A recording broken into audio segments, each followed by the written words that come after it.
Goodness me, that speech was probably one of the worst transphobic dog whistle speeches that I've heard in an awful long time.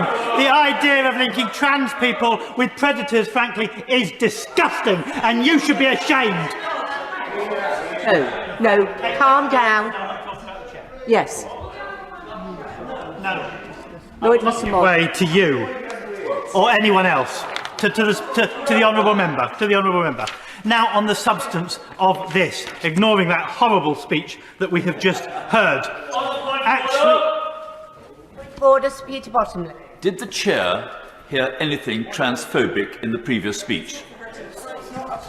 Now, Miriam, I could go on, but in essence, I actually think the chair should have said, hang on a minute, you can't speak to somebody like that. I thought it was an absolutely outrageous thing to say, and actually calling you transphobic in and of itself should have been unparliamentary. But you see in that clip, Miriam, I think my viewers can see that you actually rise, you try and speak and intervene. What would you have actually said to him if you were given the opportunity? Him being Labour's Lloyd Russell-Moyle, of course. Well, I was intending to tell him that he was incorrect, that my speech was not at all transphobic, and that I was raising legitimate safeguarding concerns that many women and children feel across the country, and to make the point that this is exactly the reason why people don't raise those safeguarding concerns, because they are labelled and silenced.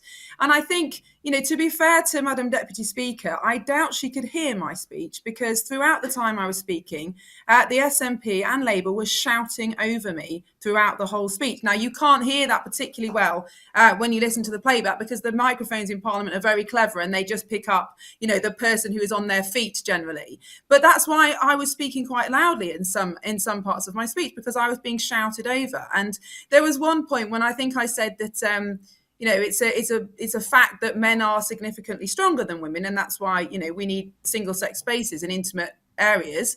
And a Labour frontbencher shouted, "No, that's not true," or something like that. So that's why I then said, "No, it's a fact." Mm-hmm. So I think it's hard. Watching back the clip, you don't see the full context of what's going on. But I do feel for the Deputy Speaker, because I doubt she heard my speech. And so she probably didn't feel able to make a judgment.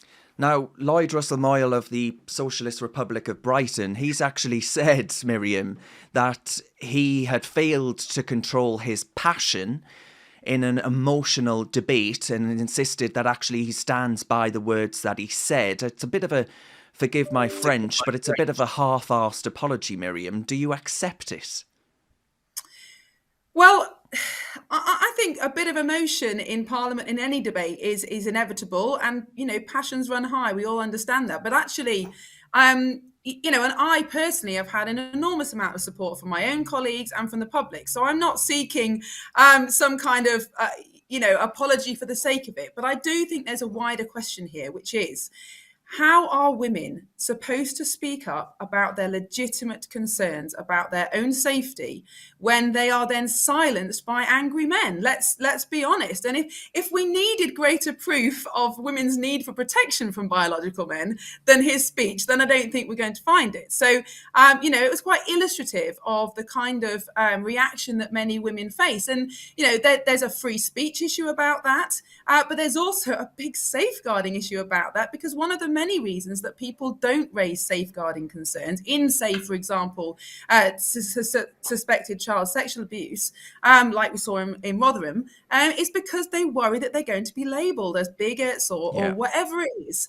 And so if even in Parliament a woman cannot speak about her own experience of as I said, of feeling frightened once in a toilets in a restaurant because a man walked in, if when a woman even in Parliament shares that experience, she is shouted down, then my concern is that has a chilling effect on women across the country who need to be able to speak out, and not just women, men as well. There are plenty of men who want to speak out on this issue but are worried about the reaction. And unfortunately, Parliament should be setting an example of how we listen to people's concerns about safeguarding, and that was a really, really bad example to set. Absolutely. It seems that you can be called every ism and phobia on the planet in an attempt, frankly, to shut down debate and speech because you feel uncomfortable with the issues being raised, even if the issues being raised are about safeguarding and protecting sex-based rights. I mean, how the hell has the left managed to get itself into this mess?